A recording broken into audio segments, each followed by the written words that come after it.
Hello and welcome to Byjus Exam Prep IAS. I welcome you all to today's daily quiz session. Also reminding you, tomorrow, that is Wednesday at 8 p.m., we'll have the international relations this week. So don't forget to join us for that session as well. I hope by now all of you have subscribed to our YouTube channel to get all the latest current affairs updates about the UPSC examination. If not, please do hit the subscribe button on the video right away. Now, let's begin with question number 1.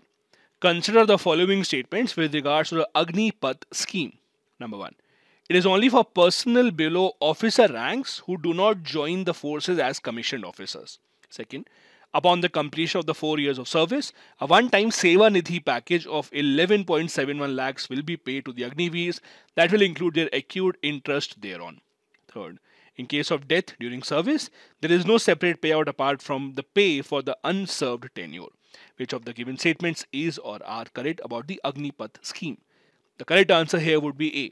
1 and 2 are correct. The third statement is wrong because, as per the scheme, in case the Jawan sacrifices his or her life during the service, there will be a payout of 1 crore rupees that will be given to the Jawan apart from the pay for the unserved tenure. That is, whatever the remaining tenure of the 4 year is, that unserved tenure will also be paid from the side of the government.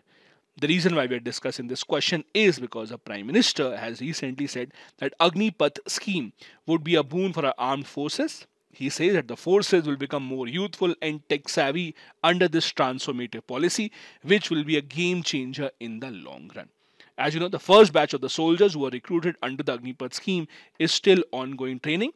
There are about 270 women recruits amongst close to 2,800 Agniveers who were recruited for the first batch of the Indian Navy. Next, question number 2.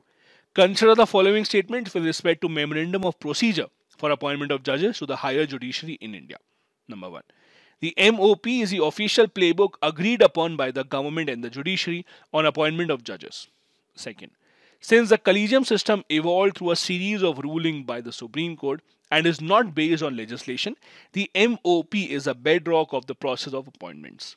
Third, the MOP was sought to be renegotiated after the Supreme Court on 16 October 2015 struck down the constitutional amendment that had brought in the NJAC. Which of these given statements about MOP is or are correct? The correct answer here is D. All the three given statements here are correct. As you know, the Memorandum of Procedure or MOP in simple terms is a set of rules to which the Government of India and the higher judiciary have agreed on how to appoint the judges in the higher judiciary.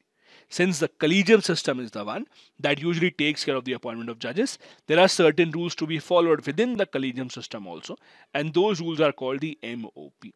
The problem here is that the final version of the MOP after the changes that needed to be made in NJAC is still not out. It is still in the phase of negotiations. Recently, the Law Minister suggested to the Chief Justice of India about the MOP, suggesting that a nominee of the government should also be included in the collegium that makes recommendations for the appointment of the judges. The Government of India has said that MOP is pending finalization. Now, as you know, the appointment of the judges in the high judiciary have been at the center of debate between the Supreme Court and the government in the past few months, with multiple statements coming in from both the sides.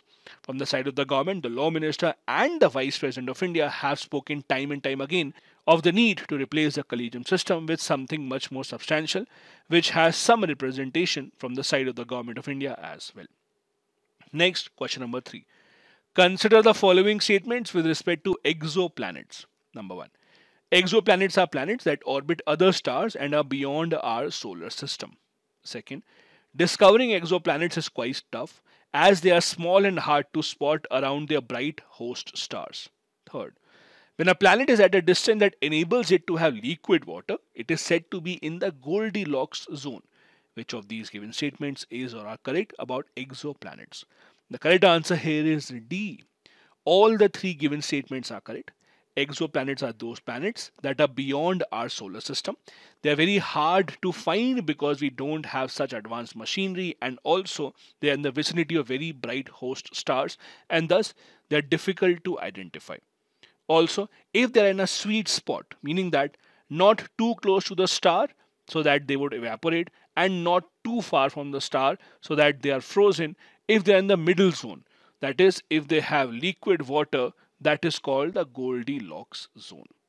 The reason why we're discussing this question is because NASA has announced that James Webb Space Telescope has discovered an Earth-sized exoplanet.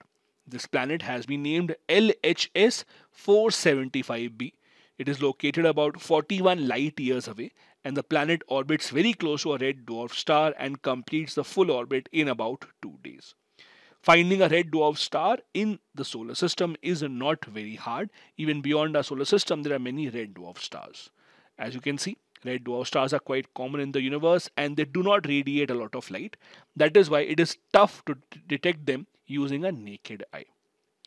Next, question number 4. Which of the following statements is not correct with regards to the 13th Amendment of the Sri Lankan Constitution? Number 1. It is an outcome of India-Lanka Accord of July 1987, signed by the Indian President R. Venkataraman and Lankan President J. R. Jayawardene in an attempt to resolve the ethnic conflict in civil war. Second, the 13th Amendment, which led to the creation of provincial councils, assured a power-sharing agreement to enable all 9 provinces in the country, including Sinhala majority areas, to self-govern.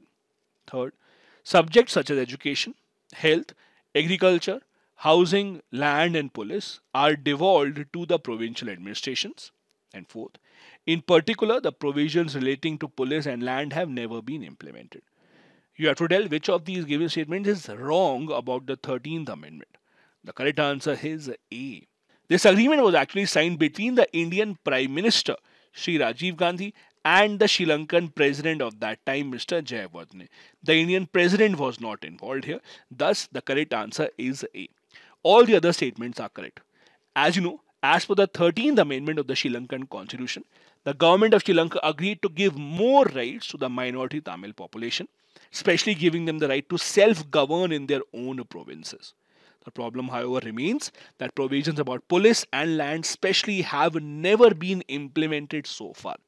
Every few months, you see these statements coming in from Sri Lanka, where the people in power repeatedly say that they are trying to implement the 13th Amendment of the Constitution and give their rights to the Tamil population. The Tamil political leadership also within the country of Sri Lanka has been raising their voice against this and want the Indian government to intervene since it is a part of India-Sri Lanka Accord only. Next is a previous year question from 2021. Which one of the following is a filter feeder? Catfish, octopus, oyster or pelican? The correct answer here is C. It is oyster that is considered as a filter feeder. Now, in very simple terms, filter feeder is a form of food procurement in which the food particles or small organisms are randomly strained from water. Oysters are just like other shellfish and they also have filter feeding ability, meaning that they can filter nutrients from the water very easily and drain out the rest of the water, making them have a sustainable life under the water. Next is a fact of the day, and today we'll be discussing about the status report of cancer in India. There's a new report published in the US by the title CA, a Cancer Journal for Clinicians. It has recorded a steep reduction of 65% in the rates of cervical cancer in women in their early 20s between 2012 and 2019. The report also says in the US that there has been a decline of 33% deaths due to cancer since 1991, which has been a landmark achievement for US in terms of their cancer mortality. Now, if you talk about India, there are estimated 14.6 lakh new cancer cases in India in 2022. Last year it was 14.2, while in 2020 the number was 13.9.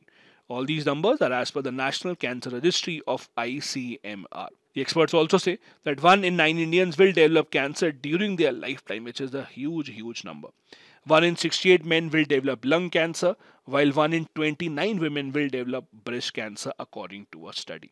Now, the rate of cancer in the country has been increasing and decreasing depending upon the kinds of cancer. For example, there is an increase in the rate of breast cancers across urban India, while the rates of cervical cancers have declined due to later marriages, having fewer children, having much better hygiene, etc. The incidence of breast cancer in India is very varied depending upon different states and different cities. The problem with breast cancer is that there is no specific treatment or intervention of breast cancer. Just like there is a vaccination for cervical cancer, we are still searching for the same for breast cancer. On the other hand, the experts say that there has been an improvement with a lot more people talking about it, a lot more tests coming out, and many women going out in large numbers and getting themselves tested within time to get to know about this disease. And that is why it is expected that just like in the US, in the long run in India also, the number of cancer cases might come down drastically. This is it for today's daily quiz video. Thank you so much for watching. Have a good day ahead.